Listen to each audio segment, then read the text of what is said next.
ન્યૂઝમાં આપનું સ્વાગત છે। અમદાવાદમાં ગૌવંશની ચોરી કરતા 5 આરોપીઓની અટકાયત કરીને વધુ તપાસ હાથ ધરાઈ। અમદાવાદ જિલ્લાના સાણંદ તાલુકા પોલીસ સ્ટેશન વિસ્તારના વાઘેલા બોર્ડિંગ પાસેથી ગૌવંશ ચોરી કરવાનો બનાવ સામે આવતા તાત્કાલિક ધોરણે અમદાવાદ ગ્રામ્ય એસઓજી એલસીબી સાણંદ પોલીસની અલગ અલગ ટીમ બનાવી કુલ 5 આરોપીઓની ધરપકડ કરી કાયદેસરની કાર્યવાહી હાથ ધરવામાં આવી છે, જેમાંથી મુખ્ય 4 આરોપીઓ વિરુદ્ધ અમદાવાદ શહેરના અલગ અલગ પોલીસ સ્ટેશનમાં ગુના નોંધાયેલા છે।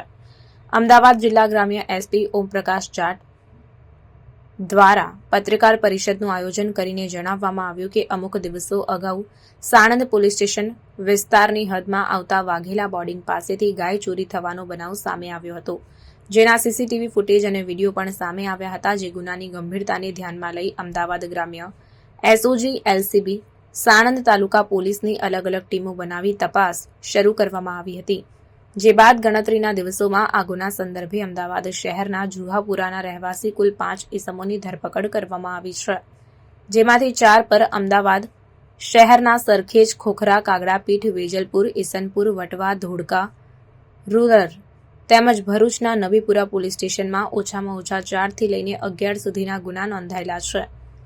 જિલ્લા એસપીએ 4 આરોપીઓની માહિતી આપતા જણાવ્યું કે સુહિલ સલીમભાઈ અલીભાઈ ઘાંચી, જે જુહાપુરાનો રહેવાસી છે અને સરખેજ, ખોખરા, કાગડાપીઠ અને ભરૂચના નવીપુરા પોલીસ સ્ટેશનમાં અલગ અલગ 7 ગુનામાં તેની વિરુદ્ધમાં નોંધાયેલા છે। બીજો સમીર ઉર્ફે બાબા જૈરુદ્દીન મયુદ્દીન મોમીન, જે જુહાપુરાનો રહેવાસી છે અને તેના પર પાસા સહિતના 11 ગુનાઓ પોલીસ ચોપડે નોંધાયેલા છે।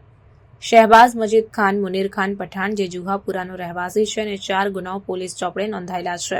સલીમ ખાન ઉર્ફે તડકી દોસ્ત મોહમ્મદ ખાન, નિયાઝ મોહમ્મદ ખાન પઠાણ, જે સરખેજનો રહેવાસી છે અને તેના પર પણ ખોખરા અને વટવા પોલીસ સ્ટેશનમાં 4 ગુના નોંધાયેલા છે। એસપી જાટે ગુનાનું કારણ જણાવતા કહ્યું કે હાલમાં ઈદે મિલાદનો તહેવાર આવતો હોવાથી ગૌવંશને વધુ કિંમતે વહેંચી પૈસા કમાવવાનું છે। આવો કિસ્સો સામે આવતા અમદાવાદ ગ્રામ્ય પોલીસ દ્વારા કાર્યવાહી કરવામાં આવી હતી।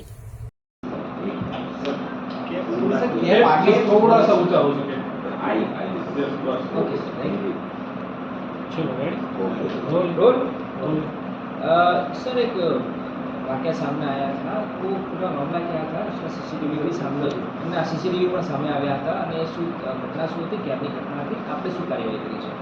હાલમાં એક સાણંદ પોલીસ સ્ટેશનના વિસ્તારમાં વાઘેલા બોર્ડિંગની પાસેથી એક વાછરડાની ચોરી કરીને i20 વ્હીકલમાં લઈ જતા એક બનાવ બન્યો હતો और આ બનાવનો એક વિડીયો પણ વાયરલ થયો હતો। આ બનાવની ગંભીરતાને ધ્યાનમાં લઈ અમે જુદી જુદી ટીમો બનાવી હતી। એસઓજી એલસીબી અને સાણંદ પોલીસ સ્ટેશન ને આ સૂચના કરવામાં આવી હતી કે એનો તરત જ જો એનો ડિટેક્શન કરવા માટે और એના આધારે પછી એલસીબીની ટીમ જે છે એ ટોટલ 5 માણસોને ની ધરપકડ કરી છે और એ 5 માણસો જે છે જુહાપુરાના 5 માણસો જુહાપુરાના છે और એમાં જે વ્હીકલ યુઝ કર્યો હતો એ વ્હીકલમાં નંબર પ્લેટ જે છે આ રીટ્સ ગાડીની હતી, પણ વ્હીકલ જે હતો i20 હતું और એમાં ટેકનિકલ અને હ્યુમન સર્વેલન્સને માધ્યમથી ડિટેક્ટ કરવામાં આવ્યો હતો। એ જે એ 5 આરોપી જે પકડવામાં આવ્યા હતા એ 5 આરોપીઓનો બહુ જૂનો એનો ગુનાહિત ઇતિહાસ છે, જેમાં જે સોહેલ છે, સોહેલને વિરુદ્ધ ટોટલ 7 ઓફેન્સીસ છે। એ 7 ઓફેન્સીસ મેં ધાડ, લૂંટ, ચોરી, પછી જે સમીર ઉર્ફે બાવા એ જે જુહાપુરાનો રહેવાસી છે એને વિરુદ્ધ પણ જે ધાડ, લૂંટ, કિડનેપિંગ, પશુ ચોરી એ તમામ પ્રકારના ગુના એને વિરુદ્ધ છે। और શહેબાઝ સનો માજીદ ખાન મુનીર ખાન પઠાણ આ પણ જુહાપુરાનો છે, એની વિરુદ્ધ 3 ઓફેન્સીસ છે। એને સલીમ ખાન ઉર્ફે તડકી એને વિરુદ્ધ ટોટલ 4 ઓફેન્સીસ છે। આજે બનાવ જે છે આ બનાવ આવા પ્રકારના બનાવને અમે અમદાવાદ રૂરલ પોલીસ અને ગુજરાત પોલીસ બહુ ગંભીરતાથી લઈએ છીએ।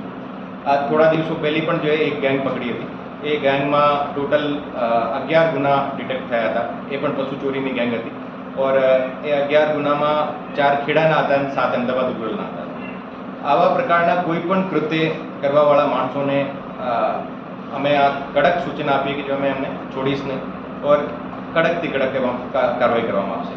और આપને માધ્યમથી હું જાહેર જનતાને પણ અપીલ કરું છું કે આવા પ્રકારની કોઈ પણ શંકાસ્પદ પ્રવૃત્તિ તમારે સામે આવતી હોય તો સૌથી પહેલાં નિયરેસ્ટ પોલીસ સ્ટેશનમાં જાણ કરવાની એને સોશિયલ મીડિયા ઉપર વાયરલ કરવાથી જે અહીંયાની શાંતિ ભંગ થાય છે, તો એવો કૃત્ય કરવા પહેલી વિચારવું જોઈએ કે જે પહેલી નિયરેસ્ટ પોલીસ સ્ટેશનમાં જાણ કરવાની और પછી પોલીસ એમાં કડકથી કડક પગલાં લેશે હું ખાતરી આપું છું આપને।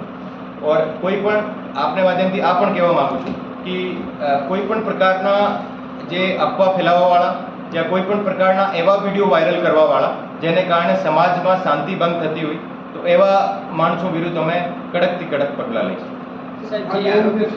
શરીર સંબંધી ગુના થતી હતી અત્યાર સુધી, આ પશુ ચોરીમાં કેમ શા માટે આવ્યા? અત્યાર સુધીના ઇન્ટ્રોગેશનમાં જે વસ્તુ સામે આવી છે એ એવા પ્રકારના કોઈ પણ પ્રકારના ગુના કરી શકાય છે જેમાં એને ફાઇનાન્શિયલી એને ફાયદો થતો હોય છે।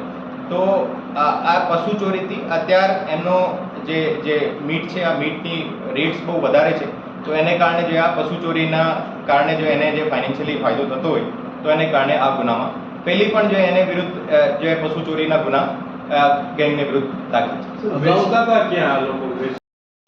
અત્યારે જે અસલાલી સર્કલમાં જે બહુ લાંબુ ટ્રાફિક જામ થઈ છે, આ એક મોટી સમસ્યા હતી, તો એને ધ્યાને લઈને જુદી જુદી મિટિંગો જે કરવામાં આવી હતી, જે મારી જે કલેક્ટર સાહેબ જોડે અને જે NHI જોડે પછી ઓરડા જોડે એ તમામ જોડે મિટિંગ કરીને એક નોડલ ઓફિસર ટ્રાફિકના છે જે DYSP રોશની સોલંકીને બનાવવામાં આવ્યા છે।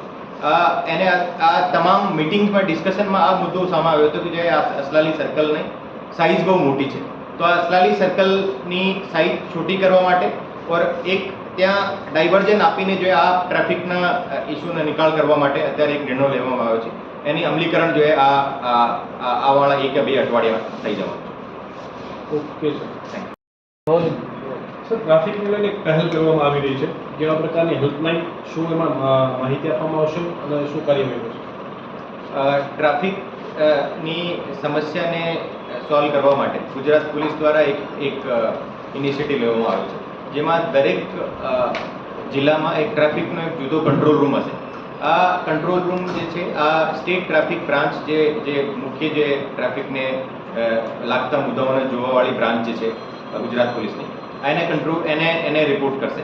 और આ જે કંટ્રોલ રૂમ હશે આ કંટ્રોલ રૂમમાં ડેડિકેટેડ એક ત્યાં સ્ટાફ બેસાડવામાં આવશે। એને પાસે જુદા જુદા ચેનલ્સથી જે જનતાની જે સમસ્યાઓ છે એને પાસે પહોંચશે। એમાં 4 પ્રકારથી જે કોઈ પણ જે ઇસ્યુ ટ્રાફિકનો હોય એ 4 પ્રકારની ચેનલ્સથી કહી શકાય છે। પહેલો એક 1800 છે, આ ટ્રાફિકની એક હેલ્પલાઇન છે, એ આ ટ્રાફિકનો કંટ્રોલ રૂમના નંબર છે। પછી બીજો જે ચેનલ છે એ સિટીઝન ફર્સ્ટ પોર્ટલ જે છે એ પોર્ટલ ઉપર એપ ઉપર પણ જે ફોટા પાડીને યા એને લખીને આ એક સમસ્યાનો જે ત્યાં સુધી અમારા સુધી પહોંચાડી શકાય। બીજો જે બીજો જે ટ્રાફિકનો એક પોર્ટલ છે એ પોર્ટલને માધ્યમથી પણ જે આ સમસ્યાઓ જે અમારે સુધી પહોંચાડી શકાય। એના તરત નિકાલ થઈ એને માટે કંટ્રોલ રૂમની વ્યવસ્થા કરવામાં આવે છે દરેક જિલ્લામાં।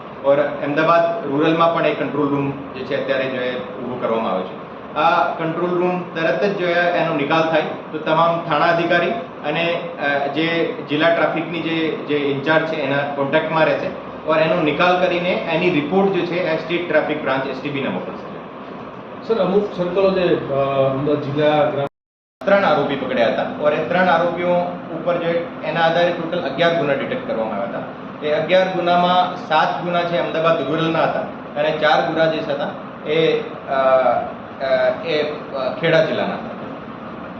और એક એમાં આ જે ગેંગ જે છે એનો જૂનો ગુનાહિત ઇતિહાસ છે, તો આ ગુનાહિત ઇતિહાસને ધ્યાને લઈ તપાસને દરમિયાન એવા કોઈ તથ્ય સામે આવતા હોય જેને કારણે અમે એને ઓર્ગેનાઇઝ ક્રાઇમની કેટેગરીમાં નાખી શકાય તો પણ અમે આ દિશામાં અમે વિચારીએ છીએ और એમાં પણ કડક કાર્યવાહી કરીશ। और એના જે ભારતીય ન્યાય સંહિતાના 111 112 કલમ લાગી શકાય એવું અમે તપાસના દौरान जो એનો ઉમેરો કરવામાં આવશે। खबरों के लिए चैनल को सब्सक्राइब कीजिए। खबरों का नोटिफिकेशन पाने के लिए बेल आइकॉन को जरूर दबाएं।